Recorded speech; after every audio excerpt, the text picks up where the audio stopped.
Liquor mafia జరిగింది అని మీ మీద ఆరోపణలు ఉన్నాయి. మరి అలాంటప్పుడు ముఖ్యమంత్రిగా మీరు ఎలా వ్యవహరించాలి? రాజశేఖర్ రెడ్డి గారు అయితే ముఖ్యమంత్రిగా ఉన్నప్పుడు లేనప్పుడు కూడా ఎంతో హుందాగా ఆయన మీద ఏదైనా ఆరోపణలు వస్తే మీకు కావాల్సిన ఎంక్వైరీ వేసుకోండి. Even on the floor of the house I remember నాన్నగారు ఇది చెప్పారు, రాజశేఖర్ రెడ్డి గారు అన్నారు, మీకు కావాల్సిన ఎంక్వైరీ మీరు వేసుకోండి, సిబిఐ ఎంక్వైరీ వేసుకోండి, నా తప్పు ఉంటే నన్ను ఉరి తీయండి అని కూడా అన్నాడు రాజశేఖర్ రెడ్డి గారు. మరి జగన్మోహన్ రెడ్డి గారు కూడా మీ ఏ తప్పు లేకపోతే మీరు ఎందుకు మాట్లాడలేకపోతున్నారు? మీరు వెళ్ళండి, అసెంబ్లీకి వెళ్ళండి, on the floor of the house on record చెప్పండి, ఏ ఎంక్వైరీ కావాలంటే ఆ ఎంక్వైరీ వేసుకోండి. మీరు సిబిఐని పిలుస్తారా లేకపోతే సిట్టింగ్ జడ్జితో చేపిస్తారా? మీరు ఏ ఎంక్వైరీ కావాలంటే ఆ ఎంక్వైరీ వేసుకోండి, నా తప్పు లేకపోతే నన్ను ఉరి తీయండి అని మీరు అనలేకపోతున్నారు అంటేనే మీరు దోషి అని ప్రజలకు అర్థమవుతుంది. మీరు ఎందుకు అసెంబ్లీకి వెళ్ళటం లేదు? వారు ఎందుకు ఇప్పుడైనా మీడియా మీటింగ్ చెప్తున్నారు కదా, ఇప్పుడైనా మీరు ఎందుకు చెప్పలేకపోతున్నారు? మేము ఓన్లీ క్యాష్ పద్ధతిలో ఎందుకు అమ్మాము అన్న సమాధానం ప్రజలు ఎక్స్పెక్ట్ చేస్తున్నారు. అది చెప్పకుండా నా చుట్టుపక్కల ఉన్న వాళ్ళంతా మంచివాళ్ళు, మచ్చలేని వాళ్ళు, అవినాష్ను కూడా సిబిఐ దోషి అని ఆరోపిస్తుంది. అలాంటి వాడిని పట్టుకొని అమూల్ బేబీ చిన్నవాడు ఏం తెలియదు అని పక్కనే పెట్టుకొని తిరిగిన వాళ్ళు మీరు. మీరు చెప్పే స్టేట్మెంట్లకి మీరు నా పక్కనే పెట్టుకున్నాను వీళ్ళని కాబట్టి వీళ్ళంతా మచ్చలేని మనుషులు అని మీరు ఇచ్చే క్రెడిట్ ఎవరికి కావాలండి? మీరు నిజంగానే నిర్దోషులైతే ఒక పద్ధతి ఉంది, ఈ సిస్టంలో ఒక పద్ధతి ఉంది, how you can come out as an innocent. But అది చేయటం లేదు కదా మీరు. Very disappoint. ఓన్లీ క్యాష్ పద్ధతి, డిజిటల్ పేమెంట్స్ లేవు అన్నప్పుడే గత సంవత్సరాలుగా ఎంతోమంది అవినీతి ఉంది అన్నది కామన్ మ్యాన్ కూడా అర్థమైన విషయం. కాకపోతే నాకు డైలీ సీరియల్ చూసే అలవాటు లేదు కాబట్టి ఆన్ డైలీ బేసిస్ ఏం జరుగుతుందో ఈ కేసులో అన్నది నాకు తెలియదు. But it's very obvious that there is mafia here. Jaganmohan Reddy గారు ఒకప్పుడు ముఖ్యమంత్రిగా ఉన్నవారు. అలాంటిది ఇప్పుడు తాజాగా మీడియా అంతా లిక్కర్ మాఫియా మీద డైలీ థ్రిల్లర్ సిరీస్ నడుపుతోంది. దాంతో వైసీపీ వాళ్ళకు భయం పుట్టుతుంది. సహజంగానే జగన్మోహన్ రెడ్డి గారు ఆ భయాలని అడ్రస్ చేయడానికి, వాళ్ళకి సెక్యూరిటీ కలిగించడానికి మాట్లాడుతున్నారని క్లియర్గా అర్థమవుతుంది. కానీ నా అభ్యంతరం ఏమిటంటే జగన్మోహన్ రెడ్డి గారు ఇంతకుముందు ముఖ్యమంత్రిగా పనిచేసినవారు. అలాంటిది ముఖ్యమంత్రిగా హోదాలో ఉన్న వ్యక్తి పోలీసు డిపార్ట్మెంట్ పట్ల వాళ్ళ బట్టలు ఉడదీస్తాం, వాళ్ళని తరిమి కొడతాం, వాళ్ళు ఎక్కడున్నా పట్టుకొస్తాం, విదేశాలకు వెళ్ళినా వదిలిపెట్టాం లాంటి మాటలు ఒక మాజీ ముఖ్యమంత్రి గారు మాట్లాడడం అస్సలు బాగలేదు. ముఖ్యమంత్రిగా ఉన్న రోజుల్లో మీరు పోలీసు వ్యవస్థను ఎలా వాడుకున్నారో జనాలు మర్చిపోలేదు. రఘురామరాజు గారైతే మర్చిపోలేరు.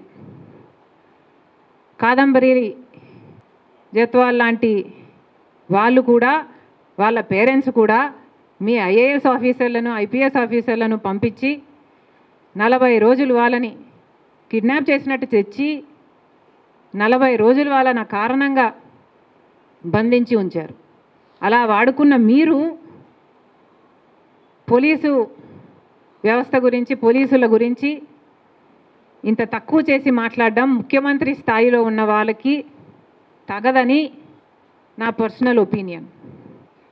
అసలు ఇప్పుడు 2,000 మంది ఉద్యోగాలు పోయాయి, వాళ్ళ ఉసురు పాలకులకే తగులుతుంది అనుకున్నా. మీరు నా కవరేజ్ చేయకపోతే మీకు కూడా తగులుతుంది. పోలవరం గురించి, సబ్జెక్టు గురించి మేము మాట్లాడడం జరిగింది. వీఆర్ అగెయిన్స్ట్ ఇట్ అని చెప్పాము.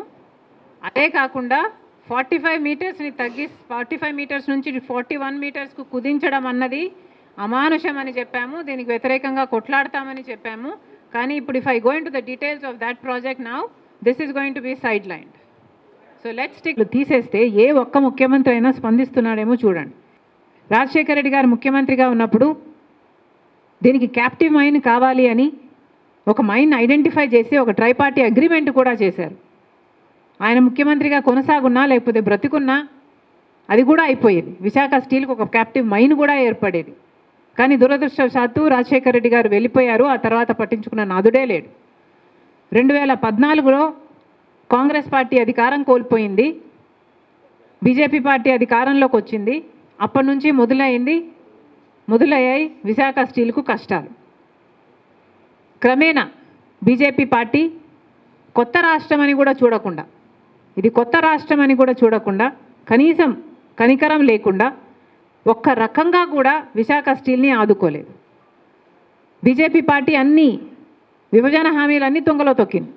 మనకు స్పెషల్ స్టేటస్ గురించి న్యాయం చేయలేదు, పోలవరం గురించి న్యాయం చేయలేదు, రాజధాని గురించి న్యాయం చేయలేదు. కనీసం విశాఖ స్టీల్ ఉన్నదాన్ని పరిరక్షించడంలో కూడా బీజేపీ పార్టీ విఫలమైంది. ఈ 10 సంవత్సరాల్లో బీజేపీ పార్టీ ఎన్ని రకాలుగా దీనికి కష్టాలు సృష్టించింది అంటే దీంట్లో కుట్ర ఉంది అని ఏ చిన్నపిల్లాడికైనా అర్థమైపోతుంది. ఒక కుట్రతో బీజేపీ పార్టీ విశాఖ స్టీల్కున్న భూముల్ని అమ్ముకోవాలి, అది కూడా అదాని జిందాల్ లాంటి వాళ్ళకు అమ్ముకోవాలి అన్న కుట్రతో పథకం ప్రకారమే సైలెంట్ కిల్లింగ్ చేసింది విశాఖ స్టీల్ని. ఒక్కొక్కటిగా ఒక్కొక్క రకంగా విశాఖ స్టీల్ని నాశనం చేసుకుంటూ వచ్చింది. రా మెటీరియల్ కావాల్సి ఉంటే సగానికి సగం రా మెటీరియల్ రాకుండా చేసింది. ఒక్క రకంగా కూడా ఆదుకోలేదు. ఎన్ఎండిసి కాస్ట్ను కూడా, రా మెటీరియల్ కాస్ట్ను కూడా పెంచేశారు. దాంతో ఇంకా ప్రొడక్షన్ దెబ్బతింది. రా మెటీరియల్ లేక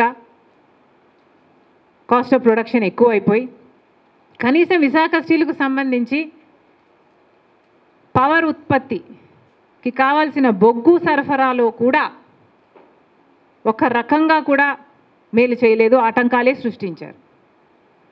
ఆఖరికి విశాఖ స్టీల్కు సంబంధించి వాళ్ళకు ట్రాన్స్పోర్టేషన్కి కావాల్సిన పోర్ట్ ఫెసిలిటీ కూడా ఇంతకుముందు గంగవరం పోర్టు తక్కువ ధరకే ఆ లాజిస్టిక్స్ వర్కౌట్ అయ్యేది. జగన్మోహన్ రెడ్డి గారి పుణ్యమా అని ఆ పోర్టు కాస్త అదాని గారికి కట్టబెట్టారు. రాజశేఖర రెడ్డి గారి కొడుకై ఉండి రాజశేఖర రెడ్డి గారు 30 ఏళ్లలో ఆ పోర్టు మళ్ళీ ప్రభుత్వం చేతికి రావాలి అని తలంచితే దాంట్లో 20 ఏళ్ళు అయ్యేపోయింది. ఇంకో 10 ఏళ్ళు ఉంటే ఆ పోర్టు ప్రభుత్వం చేతుల్లోకి వచ్చేది. అలాంటి పోర్టుని 9,000 కోట్లు విలువ చేసేదాన్ని 600 కోట్లకే జగన్మోహన్ రెడ్డి గారు అదానికి కట్టబెట్టేశారు. ఇప్పుడు అదాని పోర్టులో విశాఖ స్టీల్కు సంబంధించి వాళ్ళు ట్రాన్స్పోర్టేషన్కి కావాల్సింది దాదాపు డబుల్ ఛార్జ్ చేస్తున్నారు. అడిగేవాడు ఎవడైనా ఉన్నాడా? పట్టించుకునేవాడు ఎవడైనా ఉన్నాడా? క్రమంగా ఒక్కొక్కటిగా బీజేపీ